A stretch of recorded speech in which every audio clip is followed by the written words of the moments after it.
Hey everyone, welcome back. I've got one more Citrine build for you today. If you've seen my original Citrine release video, we covered all the different ways to make use of her kit. But there was one extra build I said I came up with and would show later. I finally had time to share it. Yes, it's built around the Kuva Nukor, taking advantage of the crystal formations from Citrine's 4 in Disruption to kill Demolish quickly. But the real appeal of this build is how it combines extreme survivability, persistent crowd control, monster damage scaling, and a perfect energy economy. Let's take a closer look. Citrine lacks a persistent crowd control on her kit. Her 1 only crowd controls for 2 seconds, and is mainly used to trigger her 3 by applying status effects as well as giving you infinite energy so long as you keep casting it occasionally. Her 2 is basically just a tanking ability. This is why I wanted more synergy over 2 with her 1 or 4, inflicting radial blinds when killing stunned enemies with her 1 active when DR is at 90%, or causing a secondary crystallized wave from her 4 when killing primary crystallized targets while DR is at 90%, etc.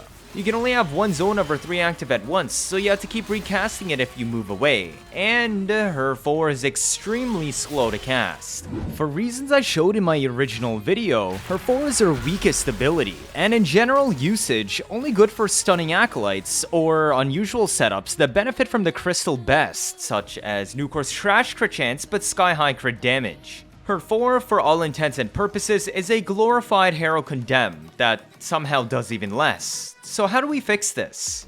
Gloom.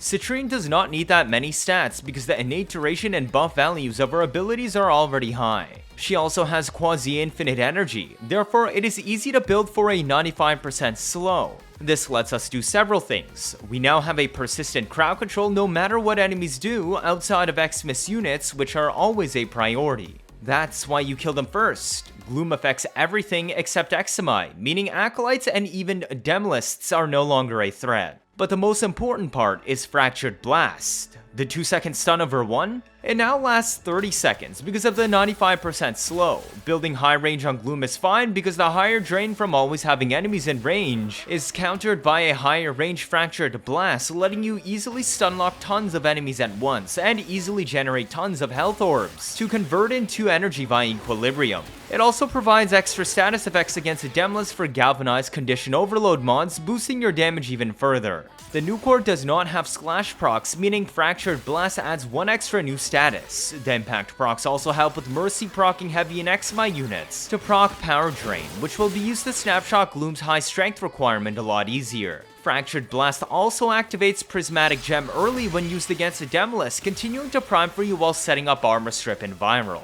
As a reminder, Crystallize consists of a jump animation, a trail pathing, a hard stun, and then finally a crystal formation. The Demolish can pulse off the entire cast as soon as Crystallize begins the trail pathing, so always wait until a Demolish pulses before casting Crystallize. The crystal is the last thing to form and also has its own animation before it's hittable, so you want to maximize your DPS window before it is pulsed off.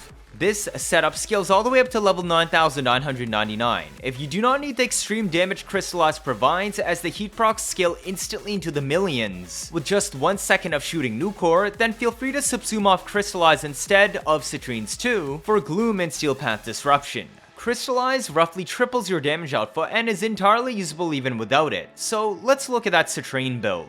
Brief respite since I'm getting rid of her 2, so health tanking is no longer an option. If you get rid of her 4 instead, you can safely run whatever you want. Enemy radar is popular to find the Demolish spawn easier on the map.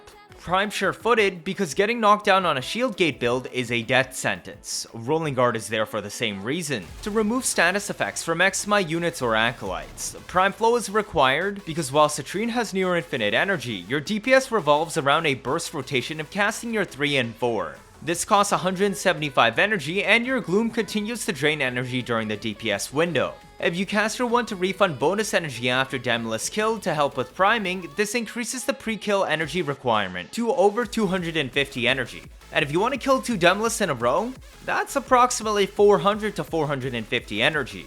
Energy max Archon shards are not enough, and primed flow is mandatory. This build is run with Madurai for plus 40% strength and plus 50% casting speed. Vital for speeding the astronomically slow cast time of Crystallize, even when stacked with Natural Talent for a net plus 100% cast speed. This means we exceed 200 strength at all times, meaning Fractured Blast has over 100% chance to spawn a health orb per enemy tagged and killed. Remember, Lua's Prey buffed all health orbs to base 50, meaning Equilibrium converts this to 55 energy. Power Drain from our Parazon also grants us plus 50% more strength on next cast, which can be snapshotted into Gloom. Combining Matara and Power Drain lets us cast a 269 strength Gloom, equivalent to a 94% slow. Power Drain requires Mercy kills, which can be triggered against heavy units and Exmi units. Recall that Lua's Prey also buffed Exmi spawn rates, so that they begin appearing 1 minute into endless missions instead of 5 minutes. Impact procs boost the HP percent floor required before you're able to Mercy stab them. This can be sourced from Fractured Blast impact procs, but today this is primarily achieved with an Impact Progenitor Nukor. Because Nukor is beam damage, this makes it very easy to control how much HP the enemy loses to successfully Mercy kill, as well as piling on an absurd amount of impact procs near instantly. This is how we achieve 94% slow on Gloom, despite only modding 179 strength. Arcane Eruption is important because the build only has 130 range, Gloom reaches out to 21 meters, and our Fractured Blast reaches 18.2 meters. Arcane Eruption knocks enemies out to 30 meters, which is outside of Gloom range but still within range where enemies can shoot you. It also goes through walls. Your 50% plus odds of spawning energy orbs on kill after using your 1 also ensures a near endless supply of Eruption knockdown procs before it resets. 4 Augur mods are used today, with 1 from Nukor to combine with Brief Respite for 310% energy to shield conversion. Citrine has 75 shields with the Decay Dragon Key. Fractured Blast costs 25 energy to cast and will restore 76 shields, fully resetting your 1.3 seconds shield gate. This is also perfect since you already actively use your 1 to stunlock enemies with Gloom, making the shield gate reset feel natural. Energizes your final token bonus Arcane to reset energy in a pinch when you forget to cast your 1. Otherwise, feel free to put whatever you want. Our primer is Bubonico. We're using a Heat Inherit Kuva Nukor DPS setup today, so we need as much heat percent mods and banes on Bubonico as possible, as it will transfer over to Nukor for heat stacking mechanics.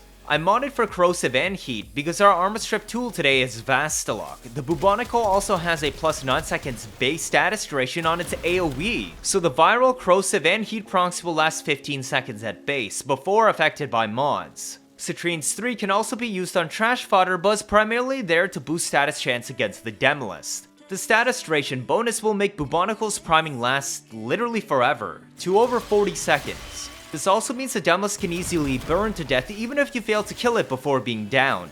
You will not need cold procs because remember, we have a 94% slow on Gloom.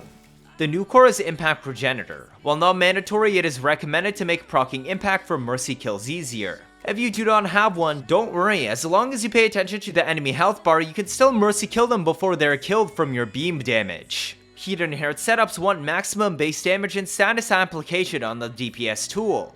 You also need the Bane again. Remember that Prime Banes double dip on dot builds for 2.4 times more damage. Since heat percent on the DPS tool doesn't matter, I only slot 1 heat mod to make sure I can proc heat to start with. Prime T to charge is worth significantly more than Scorch, especially since the trade's Prismatic Gem boosts our status from 90% to well over 200% on the setup. Since shooting Crystallized Crystal sets our crit chance to 300% for guaranteed red crits, I still mod on Prime Target Cracker to take advantage of that massive 10.5 times crit multiplier. The setup is so strong that I actually chose the Waystay slot for an Augur mod. This is required for the 4-set Augur bonus to ensure Fractured Blast resets all our shields in a single cast. Status duration of heat procs is determined by the tool of the first proc, since that would be Bubonico. Modding more status duration on Nukor is irrelevant, so I picked Augur Pact. Pistol Ammo Mutation is strongly recommended at max rank because this is your main DPS tool and Nukor blows through its ammo very quickly. Cascadia Flare, since you spit out heat procs like no tomorrow, and means you don't need to worry about the super short timers from secondary Merciless. Also, plus 480% base damage is more than plus 360%. Vastilok is our basic armor strip build. Our main primer is Bubonico, so remember to always shoot the Demolist with it first. Vastilok only has heat mods to refresh the heat proc duration, otherwise it's a safety net for heat stacking mechanics if you accidentally shoot the Demolist with Vastilok for heat procs first before Bubonico. As a Heat Inherit primer, it does have the necessary high heat weight, prime smite, and bonus status duration for the first stack. Otherwise, just pile on attack speed and shattering impact to strip armor off the dem list. High Noon is faster than Bullet Dance. Alternate between the neutral melee combo and a forward melee combo to strip armor off as fast as possible. Practice makes perfect. As a reminder, Parazon is important on the setup. Power Drain gives us plus 50% strength needed to snapshot our 94% slow Gloom and is mandatory. Blood for Life and Energy also helps with the energy economy, but aren't mandatory. Panzer is a basic standard build with viral quills to spread forget, tons of pet assists for synth deconstruct to proc. But that doesn't matter since Fractured Blast already gives you all the orbs. Panzer is really only here to save you with Martyr, save itself with Devolution, Radar, and Vacuum. Cheers! If this is your first time watching, feel free to leave a like or better yet subscribe. Let me know your thoughts down in the comments. 79.5% of you are not subscribed. I'm trying my best to get you new information out always, as soon as possible. Like I've done with Citrine's Last Wish update. Stick around if you want to see interesting memes and builds on a nearly daily basis. You don't want to miss out on any of that, do you? That'll be it for this video. Thank you all for watching and see you all next time.